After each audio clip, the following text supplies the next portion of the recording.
ole ei tun huna hianin thupui poi mo tak mai ring tununa kan nei tur ngoi thria pro ti thupui mangin tuhan soile ta ila habakuka bung ni chang som pariat atanga som ni kan chiranga karon lak chhuat du ber chu chang som ni na hi ani milim cher chop hi enge asota asiam tuin asiam ni milim chhun chop dot zirtir tu mai asiam tuin ama ku chuak arin chop le si milim tong thei hlei lo hian milim tong thei hlei lo han siam hi enge asot na thing hna har ro tia lungtong thei lo hna thoro ti tu chu achunga pike he hian a zirti don em ni ente rang ka chakle tang ka rual luan ani a achunga thoreng a om top lo ani lalpa ero chu a in thiang hlima oma leyami zong zong te chu ama chuan ngoi thiap ro se ti ani a ama chuan ngoi thiap ro se ti ani a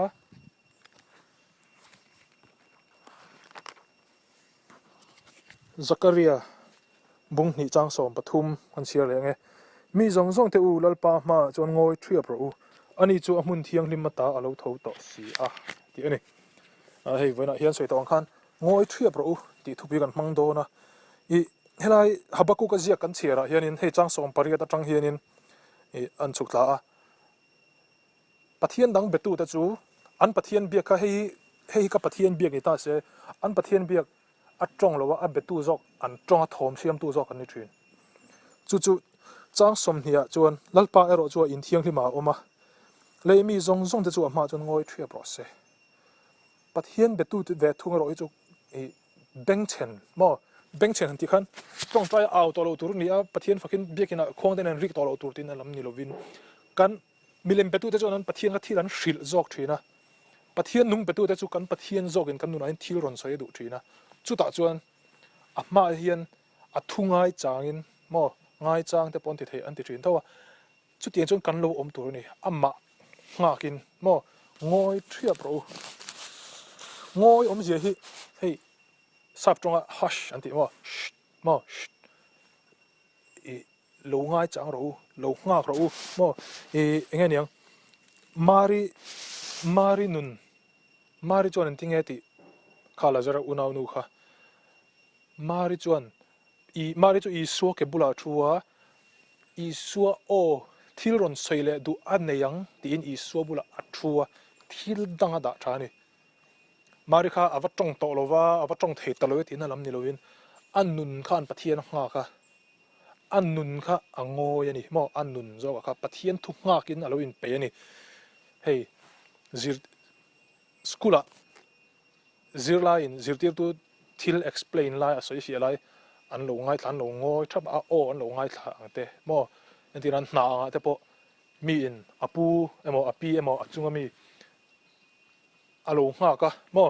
alo ngai changa tia alo za taka alo ena thuron soile tur enge niang tia alo ngak pathian ma ngoi thap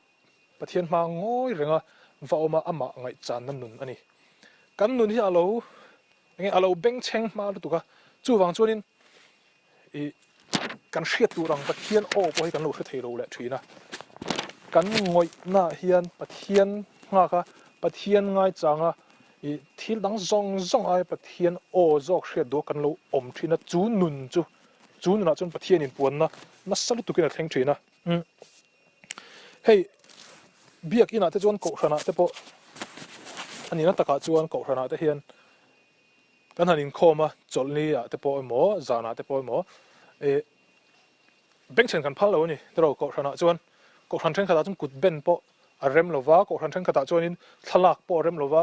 kha biak ina khanin lalpa oma ti chuan chu alal tur ani chu a thiang lima a chungnung bel tur ani kan tia ko hran thren khata chuan pulpit hlia lova zai pol zai te ko hran thren khata chuan enge bengcheng lampang guitar ri po bengcheng lampang phal lo te hang kha atamani chan chu kha biak in kha za om se kan tua tin enge thu soilai ngat phei chuan phone lo khoi te kan ngai thei lova mo ko hran sang ti dang kha ai nang lo biak in kha thei ang bera ti za oma ti enge niang ti ngoi ti beng chen lo wa ti zaom ha kan du thin ani thu soya om lai lo tong chen te po kan du lo wa kan soi se la beng chen kan phalo wan thuan pe jo kan phalo hrim big in chen khat sa pra ma pe jo in hei hymnal song kan ti ang chi lo pe jo sakan phalo ni chu biak ina chon chu tiang khop chonin kha big in kha kan da za oma tro chonin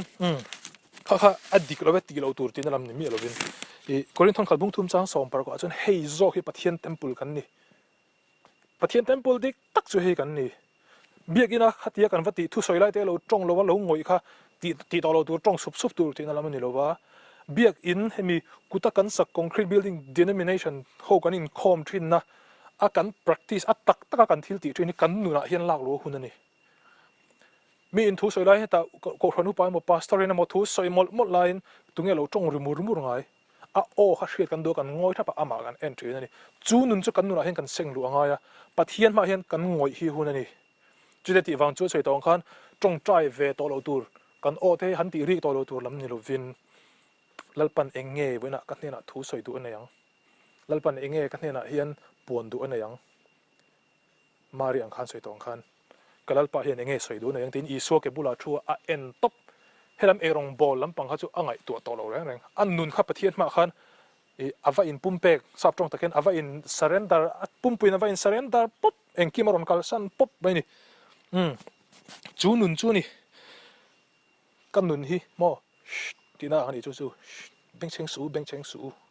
chu nun chu ngoi kanun hi mo chu tiang nuna chuan